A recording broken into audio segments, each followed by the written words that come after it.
Elle paya le café d'un homme dans la file d'attente, ignorant qu'il s'agissait d'un millionnaire déguisé testant la véritable bonté. La clochette au-dessus de la porte tinta lorsque Claire entra dans le café, ses bottes goûtant sur le carrelage usé. L'odeur d'espresso et de viennoiserie chaude la frappa comme une berceuse, familière, réconfortante et juste hors de portée. Dehors, la pluie tombait à verse en nappes froides et implacables, tapant contre les fenêtres comme des doigts impatients. Elle resserra son manteau autour d'elle. C'était un vieux manteau, 2 tailles trop grand, la doublure déchirée au poignet, mais c'était le sien. Elle se dirigea vers la fin de la file, serrant les 5 derniers dollars qu'elle possédait au monde, assez pour un petit café, pas assez pour le loyer, pas assez pour demain, mais assez pour l'instant. Le café était modeste, du genre qui sentait la cannelle et l'épuisement. La file avançait lentement, son estomac gargouillait. Devant elle se tenait un homme qui semblait appartenir à un autre monde. Son manteau gris tombait mollement sur sa haute stature, trempée. Ses chaussures étaient éraflées, sa posture voûtée, comme s'il portait plus que le simple poids de la pluie. Elle remarqua ses mains qui tremblaient légèrement alors qu'il cherchait dans son portefeuille. La caissière, jeune, mâchant du chewing-gum, semblait peu impressionnée. « Ça fera 4,65 $, dit-elle sèchement. L'homme baissa les yeux sur son portefeuille ouvert. « Je pensais que j'avais plus, balbutia-t-il en sortant des pièces. Peut-être ai-je fait tomber un billet. J'en étais sûr. » Il y eut une pause, inconfortable, du genre qui s'étirait plus que le temps lui-même. Une femme derrière Claire marmonna. « Certains font perdre leur temps à tout le monde. » Claire le regarda, ses épaules affaissées par l'embarras. Sa voix avait un léger enrouement, le son de quelqu'un qui n'avait pas l'habitude de demander de l'aide. La caissière soupira. « Monsieur, avez-vous une carte? »« Je dois l'avoir laissée à la maison, » dit-il doucement. Claire ne réfléchit pas, ne calcula pas ce que ce café pourrait lui coûter plus tard, ne pesa pas ses options. Sa voix s'éleva, claire et assurée. « Ce n'est rien, je vais payer son café. » La file s'immobilisa, la caissière cligna des yeux. « Vous? Quoi ?» Claire s'avança, sortant son billet froissé. « J'ai dit que je vais le payer, juste le café. » L'homme se tourna lentement vers elle. Ses yeux, sombres, fatigués, rencontrèrent les siens avec une expression qu'elle ne pouvait pas tout à fait nommer, de la surprise certainement, mais autre chose aussi, quelque chose comme de l'émerveillement. « Vous n'êtes pas obligé de faire ça, » dit-il. « Je sais, » répondit Claire. Elle tendit le billet, la caissière l'encaissa. Personne n'applaudit, personne ne la remercia. Quelqu'un derrière elle soupira, agacé par le retard. L'homme accepta le gobelet en carton avec un « merci » discret adressé au barista. Puis il regarda à nouveau Claire, cette fois plus profondément. « Merci » dit-il encore une fois, mais plus lentement, délibérément, cela signifie plus que vous ne le pensez. Elle haussa légèrement les épaules, ce n'est que du café. Il sourit, mais ce n'était pas un sourire désinvolte, c'était le genre de sourire qui portait des années. Puis il hocha la tête une fois et se dirigea vers la sortie, la porte carillonna de nouveau lorsqu'il partit, disparaissant dans la grisaille. Claire ne commanda rien pour elle-même, elle n'avait plus d'argent maintenant, mais elle ne se sentait pas vide, d'une certaine manière elle se sentait pleine. Elle s'assit à une table d'angle, réchauffant ses mains sur la manche de son manteau. Dehors, la pluie continuait de tomber, tapant doucement contre la vitre comme un murmure qu'elle ne pouvait pas encore comprendre. L'appartement de Claire sentait légèrement la cannelle et le placo-plâtre humide. C'était l'odeur de quelque chose qui avait été autrefois chaleureux, confortable, habité, maintenant dilué par le temps et la négligence. Le genre d'endroit qui craquait quand on marchait, soupirait quand on s'asseyait, et retenait les odeurs plus longtemps qu'il ne retenait l'espoir. C'était un petit espace, juste une pièce au-dessus d'une vieille laverie automatique où les machines tournaient tard dans la nuit, le radiateur dans le coin cliquetait comme s'il essayait de se réveiller en toussant, et la fenêtre au-dessus de l'évier ne fermait jamais tout à fait, laissant entrer un courant d'air froid qui murmurait à travers la peinture craquelée. Le papier peint se décollait comme s'il avait essayé de partir et qu'on l'en avait dissuadé, le plafond portait la tache d'une fuite que personne ne se souvenait avoir signalée. Mais c'était chez elle, du moins ça l'avait été. L'avis d'expulsion était toujours épinglé de travers sur le chambranle de la porte, flottant à chaque rafale de vent qui se glissait par l'interstice. Claire l'avait lu 2 fois, une fois avec incrédulité et une fois juste pour s'assurer que la date n'avait pas changé d'une manière ou d'une autre. 3 jours, peut-être 4 si le propriétaire oubliait ou se trouvait d'humeur plus clémente, mais Claire savait qu'il ne fallait pas espérer de pitié. Le monde avait été avare avec Grace ces derniers temps. Elle laissa tomber son sac en toile sur le sol où il s'affaissa comme un ami fatigué. Ses chaussures tombèrent avec 2 bruits sourds, et le linoléum envoya un frisson à travers les chaussettes élimées qu'elle portait trop de jours d'affilée. Elle n'avait pas mangé depuis midi, il n'y avait pas grand-chose à manger de toute façon, un sac de riz, une boîte de soupe qu'elle gardait pour une nuit plus froide, elle n'avait pas fait de courses depuis une semaine. Pas depuis que le restaurant l'avait licencié. Coups budgetaires, avait dit le directeur, baisse des ventes, moins de passages depuis les travaux de l'autoroute. Ce n'est rien de personnel, Claire, mais cela semblait toujours personnel quand votre nom était celui effacé du planning. Quand votre tablier restait seul, non ramené à la maison, juste laissé derrière, comme si cette version de vous n'appartenait plus. Elle avait postulé partout depuis, station-service, supérette, une boulangerie en ville qui lui avait dit qu'elle était trop timide pour un poste en contact avec la clientèle. Elle avait même passé un entretien dans un entrepôt de self-stockage, où le responsable avait demandé « Pouvez-vous sourire avec moins de nervosité ?» comme si la confiance était quelque chose que l'on pouvait augmenter comme un bouton de volume. Personne ne rappela. La facture d'électricité avait doublé le mois précédent parce que le radiateur était tombé en panne, et elle avait fait fonctionner un chauffage d'appoint pendant une semaine pour empêcher le froid de s'installer dans ses os. Ce matin-là, la compagnie d'électricité avait de nouveau appelé. « Mademoiselle Langdon, ceci est votre 3e et dernier avis. Si le solde n'est pas payé dans les 72 heures, nous procéderons à l'interruption du service. »« Je comprends, » avait répondu Claire. Elle comprenait toujours. Cette nuit-là, au lieu de lumière, elle alluma un bout de bougie. Au lieu de dîner, elle fit bouillir de l'eau pour des pâtes qu'elle n'avait pas, puis éteignit le feu et regarda la vapeur s'élever comme un petit fantôme. Puis, comme elle le faisait toujours quand le monde semblait lui peser trop fort sur la poitrine, elle attrapa son journal. C'était la seule chose qu'elle avait gardée de son enfance. La couverture en cuir était douce et craquelée sur les bords. Les pages gondolées par trop d'encre, trop de larmes. À l'intérieur se trouvaient ses vieux rêves. Des plans d'étage pour la boulangerie qu'elle dessinait autrefois au dos de ses manuels scolaires. Des listes d'ingrédients qu'elle n'avait jamais pu se permettre. Des noms de pâtisseries fictives qu'elle jurait de faire un jour. Maintenant, ils contenaient surtout des prières silencieuses. Pourtant, Claire ouvrit une nouvelle page, data le coin supérieur, d'une écriture cursive douce. 3 novembre. Elle commença à écrire. Aujourd'hui, j'ai offert un café à un inconnu. J'ai failli ne pas le faire. Je ne sais pas pourquoi je l'ai fait, peut-être parce que j'ai vu quelque chose dans ses yeux qui ressemblait au mien. Comme si le monde était un peu trop bruyant et trop lourd. Il a dit merci comme si ça comptait. Je pense que c'était suffisant. Peut-être que ce sera la seule bonne chose que je ferai cette semaine. Peut-être que ce n'est pas grave. Elle fixa les mots. Ils semblaient petits, fragiles, mais ils étaient réels, et parfois le réel était tout ce qu'elle avait. Claire referma lentement le journal et le glissa sous son oreiller, comme elle le faisait chaque nuit depuis ses 12 ans. De cette façon, si la nuit devenait trop lourde, elle se souviendrait de qui elle était encore sous tous ses « pas assez ». Elle se blottit sous la mince couverture, l'attirant jusqu'à son menton. Dehors, la pluie s'était ralentie en un murmure. À l'intérieur, à la lueur vacillante de la bougie, une fille sans emploi, sans chauffage et sans avenir clair avait quand même choisi de donner. Et dans un monde si avide de plus, peut-être, juste peut-être, que c'était tout. Claire ne s'attendait pas à le revoir, mais il était là. Même manteau, bien que moins trompé cette fois. Mêmes yeux fatigués, bien qu'ils aient maintenant quelque chose de plus vif, de plus concentré. Il se tenait au bord du café, l'observant, non pas avec le malaise d'un étranger, mais avec le poids de quelqu'un qui s'était souvenu de quelque chose depuis trop longtemps pour l'oublier. Claire était revenue ce matin-là, non pas pour un café, elle n'avait plus d'argent, mais pour consulter le panneau d'affichage communautaire près des toilettes. Parfois, il y avait des annonces pour des emplois à temps partiel. Promener des chiens, faire le ménage, du babysitting, n'importe quoi. Elle parcourait le panneau quand elle entendit une voix derrière elle. Toujours à la recherche de quelque chose. Elle se tourna rapidement. C'était lui, l'homme dont elle avait payé le café, habillé un peu plus proprement maintenant, bien que ses bottes soient toujours éraflées.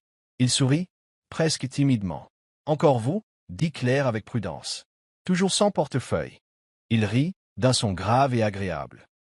Non, entièrement équipé aujourd'hui, je me suis juste dit que j'essaierais de vous rendre l'appareil. Claire plissa les yeux. Je ne l'ai pas fait pour une faveur.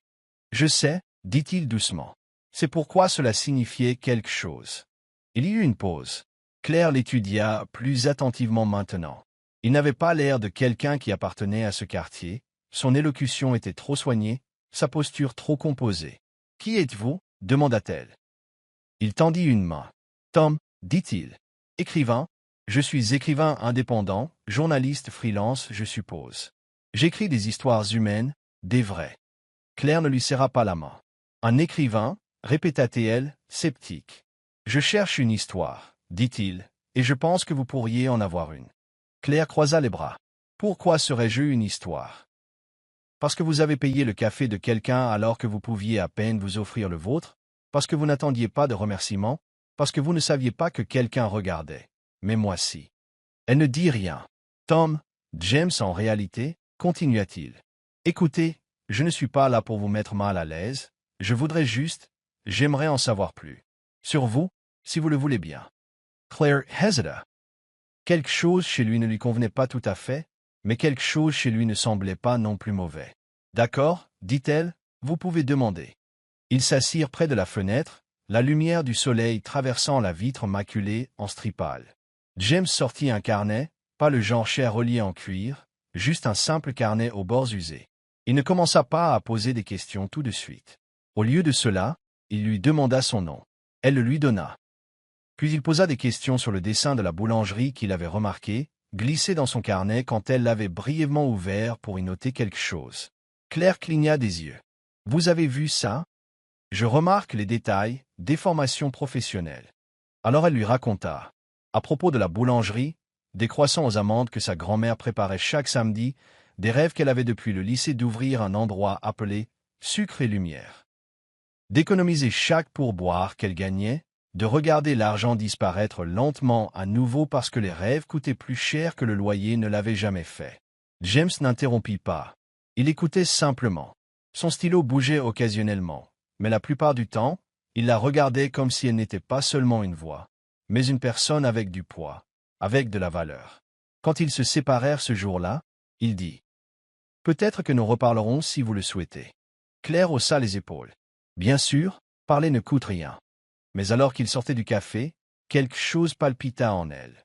Il était revenu et il l'avait regardée comme si elle comptait. Elle ne savait pas encore que son vrai nom était James Rowan, qu'il avait écrit cet roman à succès, que sa photo avait autrefois orné la couverture du New Yorker, qu'il avait disparu de la scène publique 2 ans plus tôt après avoir annoncé qu'il n'écrirait plus jamais à moins de trouver une histoire qui vaille le silence qu'il avait enduré. Elle ne savait pas quelle était cette histoire. Pas encore. Au cours des 2 semaines suivantes, Claire et Tom tombèrent dans un rythme silencieux, presque accidentel. Ils ne planifiaient jamais leur rencontre. Certains jours, ils se croisaient au café. D'autres fois, dans le petit parc au bout de la rue où les pigeons dansaient autour des pieds des enfants et où le vent portait l'odeur des bretzels de rue et des feuilles mortes. C'était toujours décontracté, toujours facile, mais cela commençait à ressembler à un motif cousu dans ses journées, une présence qu'elle ne réalisait pas avoir commencé à chercher avant qu'elle ne soit déjà là. Claire parlait et James, toujours Tom pour elle, écoutait. Pas seulement le genre d'écoute polie que les gens offrent par courtoisie, mais le genre d'attention profonde qui lui donnait l'impression que ses mots avaient du poids. Il griffonnait dans un carnet usé avec un crayon qui semblait toujours presque à court de mine, la tête légèrement penchée, les sourcils froncés par la concentration. Pour la première fois de sa vie peut-être, Claire crut que son histoire comptait. Elle lui raconta des choses qu'elle n'avait jamais dites à voix haute. Comment elle faisait des cupcakes avec sa grand-mère chaque dimanche matin, de la farine partout, ses petites mains à peine assez grandes pour tenir le fouet. Comment elle avait autrefois cru, vraiment cru, qu'elle aurait sa propre boutique maintenant. Elle admit même combien de nuits elle passait à dessiner des logos, à rédiger des menus, à concevoir des espaces chaleureux remplis de chaises dépareillées et de fenêtres parfumées à la cannelle. Mais ensuite, elle lui raconta aussi les autres choses. L'effilochage lent de ce rêve, comment il s'était défait, non pas en une seule tempête, mais dans l'érosion lente des refus d'emploi, des factures de services publics et de la solitude silencieuse, une déception à la fois, jusqu'à ce qu'il ne lui reste plus qu'un journal sous son oreiller et un cœur qui espérait encore, bien qu'il n'eût aucune raison de le faire. « Je ne sais pas pourquoi je crois encore que les gens sont bons, dit-elle une fois, traçant du doigt le grain du banc du parc. Il lui avait alors souri, non pas avec pitié, mais avec respect. « Parce que vous l'êtes. » Leur temps ensemble devint son propre genre de sanctuaire. Parfois, ils parlaient à peine. Ils marchaient ensemble pendant des pâtés de maison, laissant le silence dire ce que les mots ne pouvaient pas. Et parfois, elle lui apportait des muffins, tenant à peine ensemble grâce à des ingrédients empruntés et à l'espoir. Il en prenait une bouchée, fermait les yeux et fredonnait comme s'il goûtait à un souvenir. Cela la faisait rire à chaque fois. Elle se sentait à nouveau réelle, plus qu'un problème à résoudre, plus qu'une statistique avec un avis de retard, comme quelqu'un dont la présence n'était pas un fardeau, mais un cadeau. Jusqu'au jour où tout s'effondra. Cela commença innocemment, comme la plupart des trahisons. Claire s'était aventurée dans la librairie d'occasion de la 9e avenue, fuyant la bruine et l'oppression dans sa poitrine. Elle aimait cet endroit, avec ses allées tordues et ses chaises qui s'enfonçaient trop bas. Elle n'avait pas l'intention d'acheter quoi que ce soit, elle aimait juste l'odeur du vieux papier et le silence. Elle parcourait l'étagère des nouveautés, plus par habitude que par espoir, quand elle le vit. Un visage familiar, des yeux sombres, le même sourire discret. Elle se figea. Son cœur s'emballa. Ses mains devinrent froides. Les dos à la jaquette indiquent White, James Rowan. Un nom qu'elle n'avait pas entendu depuis des années, mais que le monde littéraire vénérait encore. Auteur à succès. Génie reclus. Disparu des projecteurs après son 7e roman, déclarant fameusement qu'il n'avait plus rien à dire. Jusqu'à maintenant. Claire fixa la photo. Elle n'eut pas besoin de vérifier 2 fois. C'était lui. Pas Tom. James. Elle quitta la librairie dans un état second. De retour à son appartement, elle déchira les notes griffonnées qu'il avait laissées sur leurs serviettes en papier de café partagé et des feuilles volantes. Des bribes de sa vie la fixaient à l'anx. Des phrases qu'elle pensait avoir été échangées entre eux en privé. Des pensées qu'elle n'avait dites à personne d'autre. Et elles étaient toutes là, mot pour mot. Le lendemain matin, elle le trouva à leur banc habituel dans le parc. Carnet ouvert sur ses genoux. Il leva les yeux, s'attendant à un sourire. Elle ne s'assit pas. « Votre nom n'est pas Tom, » dit-elle, chaque mot froid. Plat. James cligna des yeux. « Claire. James Rowan, le Copetiel. Auteur. Reckless. Minta. » Il s'éleva, lentement. « S'il vous plaît, vous avez écrit sur moi, » lança-t-elle sèchement. « Vous avez pris ma vie, mon histoire, et vous l'avez transformée en l'une de vos petites paraboles émotionnelles, n'est-ce pas? » « Ce n'est pas comme ça, » dit-il, la voix tendue. « Je ne voulais pas. Êtes-vous en train d'écrire un livre » exigea-t-elle. Il hésita, puis hocha la tête. Juste une fois. Sa voix se brisa. « Alors je ne suis qu'une autre fille brisée dans votre chef-d'œuvre? Une autre histoire larmoyante pour que les lecteurs se sentent nobles pendant quelques pages? » « Non, » dit-il en s'avançant. « Vous êtes la raison pour laquelle j'ai recommencé à écrire. Parce que vous êtes courageuse. Parce que vous avez donné quand vous n'aviez plus rien. Vous m'avez fait croire à nouveau. » Elle recula, les yeux brûlants. « J'ai aidé un homme, » dit-elle amèrement. Pas un millionnaire, pas un auteur célèbre, juste un homme qui avait l'air d'avoir froid et d'être perdu. James de gluttait difficilement. Et j'étais cet homme. Non, murmura-t-elle. Vous étiez un test, et je ne savais même pas que j'étais testé. Il tendit la main. Claire. J'ai transformé ça en espoir. Mais elle s'éloignait déjà. La pluie comme NCA a tombé, lente, régulière, trempant ses manches. Elle resserra son manteau, essayant de se contenir. La trahison faisait mal, non pas parce qu'il était célèbre. Elle faisait mal parce qu'il l'avait vu, puis utilisé. James resta immobile, laissant la pluie tremper ses pages, regardant la femme qui l'avait sauvé s'éloigner de lui. Cette fois, à cause de lui. L'enveloppe était simple, sans nom sur le devant, juste, claire, écrit d'une écriture soignée et penchée. Elle était glissée sous le paillasson devant la porte de son appartement, à peine visible, comme si elle ne voulait pas être trouvée à moins qu'elle n'ait vraiment l'intention de chercher. Claire la repéra en entrant, trempée par la bruine qui avait persisté toute la matinée. Ses doigts hésitèrent avant de la ramasser. Elle savait de qui elle venait, avant même de l'ouvrir. Elle ferma la porte derrière elle, s'affaissa dans la petite chaise près de la fenêtre et déplia la lettre avec des mains tremblantes. Elle disait « Claire, je vous ai dit que les histoires étaient tout pour moi. Ce n'était pas vrai. Pendant longtemps, j'ai pensé que le monde n'en avait pas besoin d'une autre. Pas après tout ce que j'avais écrit. Pas après que les mots aient commencé à sonner creux à mes propres oreilles. Mais ensuite je vous ai rencontré. Je pensais assister à un moment de gentillesse de la part d'une inconnue. Ce que je ne savais pas, c'est que j'étais tombé sur l'histoire que je ne m'attendais plus jamais à trouver. Une histoire que je n'avais pas besoin d'écrire pour y croire. Je n'ai jamais eu l'intention de faire de vous un personnage. Vous n'avez jamais été cela. Vous ne faisiez pas partie de mon histoire. Vous l'êtes devenu. Je voulais vous le montrer. C'est pourquoi j'ai laissé le manuscrit. Aucune maison d'édition ne l'a vu. Aucun éditeur. Aucune presse. Seulement vous. Si vous ne voulez plus jamais me parler, je comprendrai. Mais j'avais besoin que vous le sachiez. Vous m'avez changé. J'espère seulement, d'une manière ou d'une autre, vous avoir donné quelque chose en retour. James Clare tint les pages sur ses genoux pendant un long moment. Son souffle se coinça dans sa gorge. Il avait inclus le manuscrit. Elle le regarda avec une terreur et une curiosité silencieuses. Le titre était manuscrit sur la première page, la fille qui n'avait plus de raison, mais qui choisissait quand même de donner. Elle tourna à la première page. Cela commençait par un café. Un petit acte de gentillesse. Une fille qui offrait ses 5 derniers dollars non pas parce qu'elle en avait à revendre, mais parce que quelqu'un d'autre n'en avait aucun. Chaque page était elle. Son histoire. Pas en fait et en liste à puces, mais en ressenti. La façon dont elle regardait le monde quand personne d'autre ne regardait. La force tranquille qu'elle portait comme une seconde peau. Son rire. Ses larmes. Ses rêves d'une boulangerie qui sentait la cannelle et les secondes chances. Mais ce n'était pas pitoyable. C'était respectueux. James avait écrit sur elle comme quelqu'un écrit sur la lune. Non seulement parce qu'elle brille, mais parce qu'elle brille même quand personne ne regarde.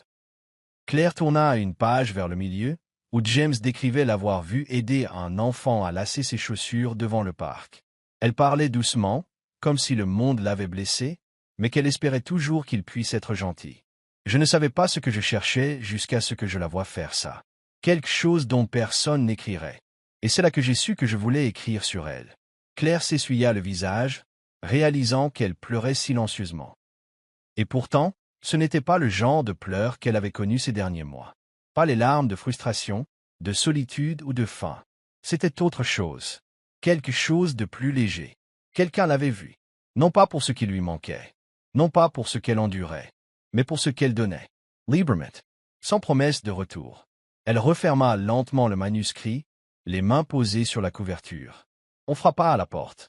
Elle se figea. Puis elle se leva, s'approcha et ouvrit.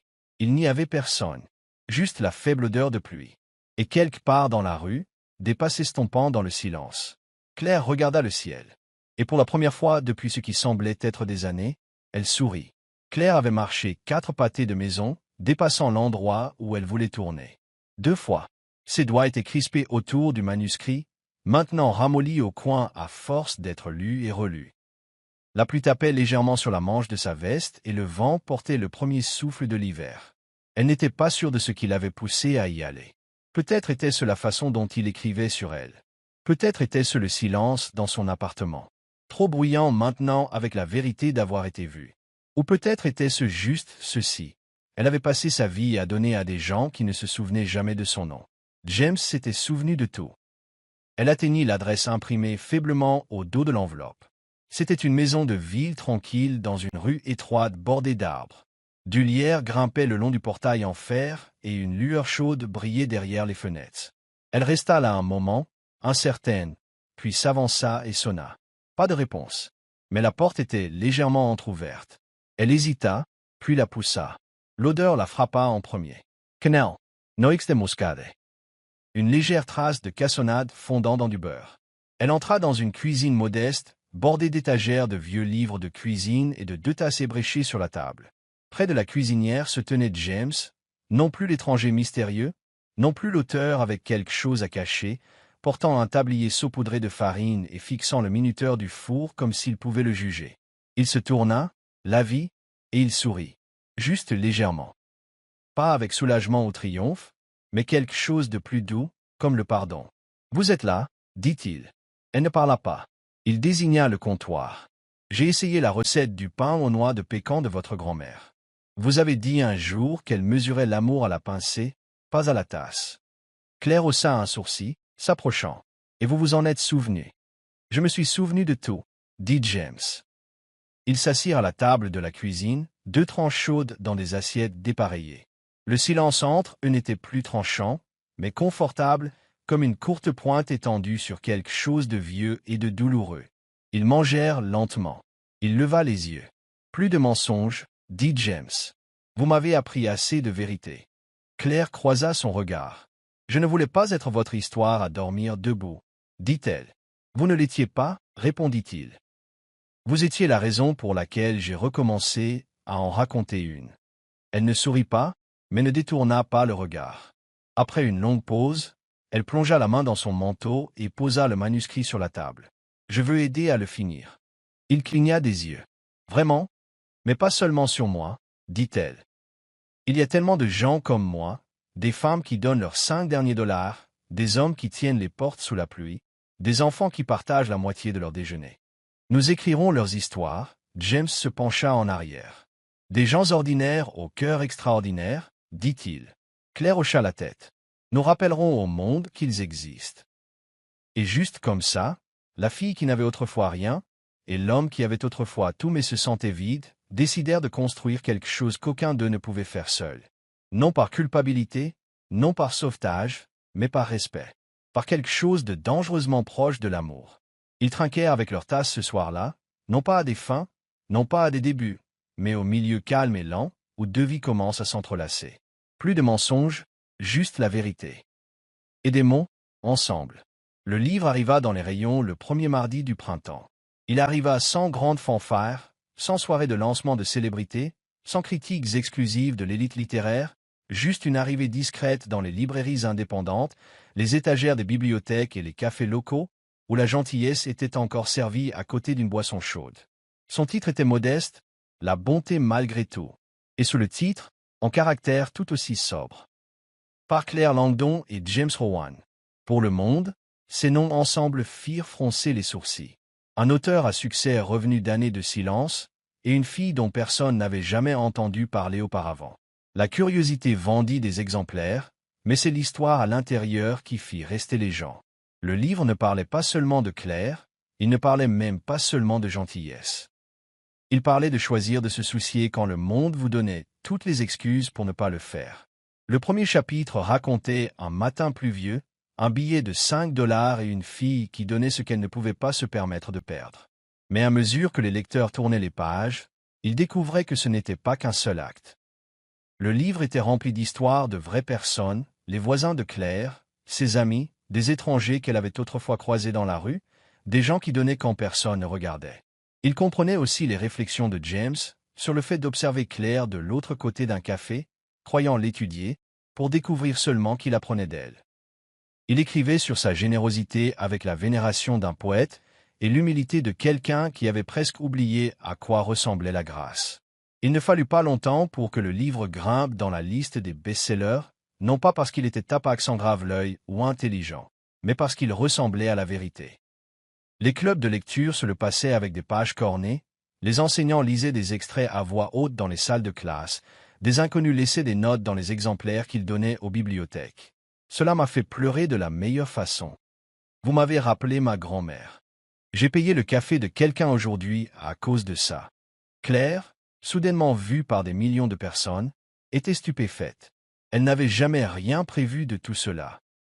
La célébrité la rendait nerveuse, les foules l'épuisaient, mais lorsqu'elle parlait dans les bibliothèques, les écoles, les refuges, sa voix tremblait moins à chaque fois. « Je n'ai pas écrit ce livre pour être connue, dit-elle lors d'une première interview. Je l'ai écrit parce que nous avions besoin de nous souvenir qu'être gentil n'est jamais perdu. Même quand on est fauché, surtout alors. » Avec sa part des droits d'auteur, Claire loua un étroit bâtiment d'angle avec un auvent bleu délavé et une peinture écaillée. Elle l'appela « Sucre et lumière », un nom qu'elle avait griffonné dans les marges de son journal des années plus tôt.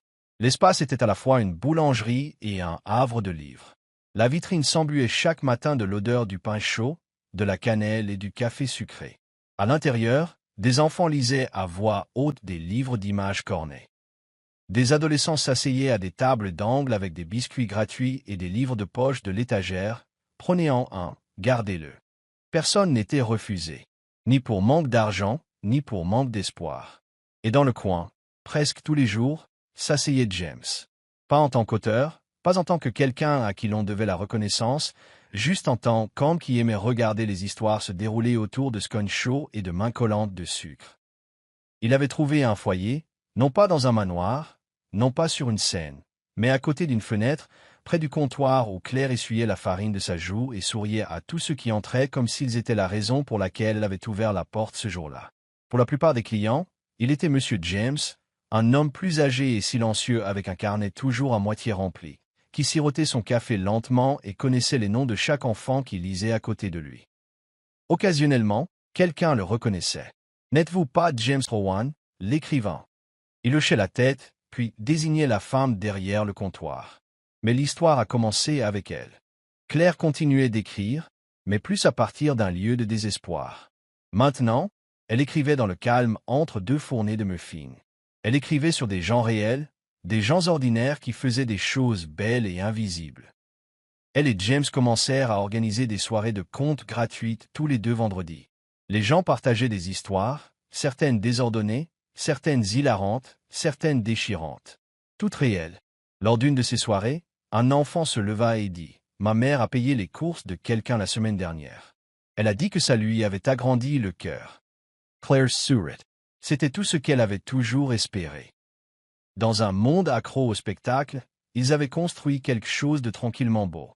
Et dans le coin, sous un panneau indiquant « Café gratuit », sans poser de questions, James regardait autour de lui les lumières chaudes, les étagères d'histoire, et la femme qui lui avait autrefois donné $5 sans jamais rien demander en retour, et pensait « C'est le meilleur chapitre que j'ai jamais écrit. » Parce que parfois, la plus grande histoire n'est pas celle que l'on raconte au monde. C'est celle que l'on vit ensemble chaque jour. Le soir, d'hiver s'installa sur la ville comme un silence. La neige tombait doucement, poudrant le trottoir devant sucre et lumière. À l'intérieur, la boulangerie rayonnait de chaleur, le faible bourdonnement du four, l'odeur de cannelle et de beurre, et le doux scintillement des bougies alignées sur le comptoir. C'était après les heures d'ouverture. Les chaises étaient empilées, les lumières tamisées, mais Claire se déplaçait silencieusement dans la cuisine, apportant les touches finales au gâteau sur lequel elle travaillait depuis midi. C'était simple. Génoise à la vanille, crème fouettée légère, un tourbillon de caramel sur le dessus. Mais ce n'était pas le gâteau qui importait. C'était pour qui il était. James arriva pile à l'heure, comme elle le savait. Il entra par la porte de derrière, secouant la neige de son manteau, les sourcils levés de surprise devant les lumières tamisées et les bougies vacillantes. Claire se tenait devant le gâteau, son tablier saupoudré de farine, ses cheveux tirés en arrière en un chignon lâche. « Joyeux anniversaire » dit-elle doucement. James cligna des yeux. « Vous vous en êtes souvenu ?»« Je me souviens toujours des gens qui se souviennent de moi, » répondit-elle. Il regarda le gâteau, puis elle. « C'est la première fois que quelqu'un me fait un gâteau depuis plus de 20 ans. »« Eh bien, » dit-elle, « vous l'avez mérité. » Ils s'assirent à la petite table de la cuisine, juste eux deux, sans décoration, sans foule, juste l'odeur de la chaleur, le son d'une respiration calme, et quelque chose entre eux qui avait pris racine bien avant que l'un ou l'autre ne l'admette. James posa sa fourchette après la première bouchée. « Toute ma vie, dit-il, j'ai écrit sur l'amour. Je l'ai façonné, modelé, essayé de lui donner un langage. Mais je pense que je viens seulement de commencer à le vivre. » Claire le regarda, les yeux brillants d'une émotion douce et sûre. « Et tout ce dont j'ai toujours eu besoin, dit-elle, c'était quelqu'un qui me voyait comme suffisante. Pas une idée, pas une cause, juste moi. » James plongea la main dans la poche de son manteau. Il en sortit une petite pochette en velours, sans boîte, sans ruban. À l'intérieur se trouvait une bague, fine, usée, avec une perle qui tenait à peine à sa monture. Elle n'était pas neuve, ni même brillante. « Ceci appartenait à ma mère, » dit-il. « Elle m'a dit de la garder jusqu'à ce que je trouve quelqu'un qui soit gentil quand personne ne regarde, qui donne non pas pour être remarqué, mais parce qu'il ne peut s'empêcher de donner. » Il regarda dans les yeux de Claire, sa voix plus basse maintenant. Elle n'a pas dit que ce devait être quelqu'un de riche ou d'impressionnant, juste quelqu'un de vrai. Il tendit la bague. « Claire, resteriez-vous? Pas seulement dans cet endroit, dans cette vie, Avec moi? Claire le fixa, puis sourit. Je suis restée, murmura-t-elle. Je ne savais juste pas que ça avait un nom. Elle glissa la bague à son doigt. Pas de mise en scène, pas d'applaudissements grandioses. Juste 2 mains, une vérité, et un amour qui avait grandi lentement, comme du pain levant en silence. Le lendemain matin, la boulangerie ouvrit comme d'habitude. Mais quelque chose était différent. Des enfants couraient par la porte d'entrée en rigolant. L'odeur des scones frais emplissait l'air, et James était assis à sa place habituelle près de la fenêtre. Claire se tenait derrière le comptoir, arrangeant un plateau de muffins, quand une petite fille demanda. « Mademoiselle Claire, qu'est-ce que ce panneau signifie ?» Elle montrait du doigt le panneau en bois peint à la main que James avait accroché la veille au-dessus de la porte, où la gentillesse avait d'abord infusé. Claire leva les yeux vers lui. Ses yeux s'adoucirent. « Ça veut dire, dit-elle, que cet endroit a été construit sur quelque chose qui ne s'épuise jamais. » Dehors, les flocons de neige dansaient dans la lumière. Claire et James se tenaient ensemble sur les marches de la boulangerie, sa main dans la sienne, de la vapeur s'échappant de gobelets en carton dans les autres mains. Pas d'équipe de tournage. Pas de gros titres. Juste le rire des enfants qui couraient, la chaleur d'un foyer construit avec des histoires et du sucre, et le miracle silencieux de 2 vies qui s'étaient trouvées, non par fortune, mais par foi. Il n'y avait plus de tests, plus de déguisements. Seulement ceci, un amour non demandé, mais librement rendu. Parce que parfois, l'amour le plus riche ne vient pas de ce que vous avez, mais de ce que vous choisissez de donner. Parfois, l'amour n'arrive pas emballé dans le luxe ou habillé de grands gestes. Parfois, il arrive sous la forme d'une petite gentillesse, d'une tasse de café chaud, d'une bague transmise de génération en génération, et d'un choix de rester. Claire et James ne se sont pas trouvés par le destin ou les contes de fées. Ils se sont trouvés à travers un moment de générosité tranquille. Un moment qui s'est transformé en confiance, puis en foyer, puis en quelque chose qui n'avait pas besoin d'être prouvé, parce que c'était réel. Si cette histoire a touché votre cœur, si elle vous a rappelé que la plus petite gentillesse peut tout changer, alors nous vous invitons à rester avec nous un peu plus longtemps. Abonnez-vous, Récits qui touchent l'âme. Pour plus d'histoires de compassion, de rédemption et d'amour, qui commencent là où le jugement prend fin. Parce que parfois, les histoires les plus puissantes sont celles qui murmurent, et non celles qui crient. À la prochaine histoire.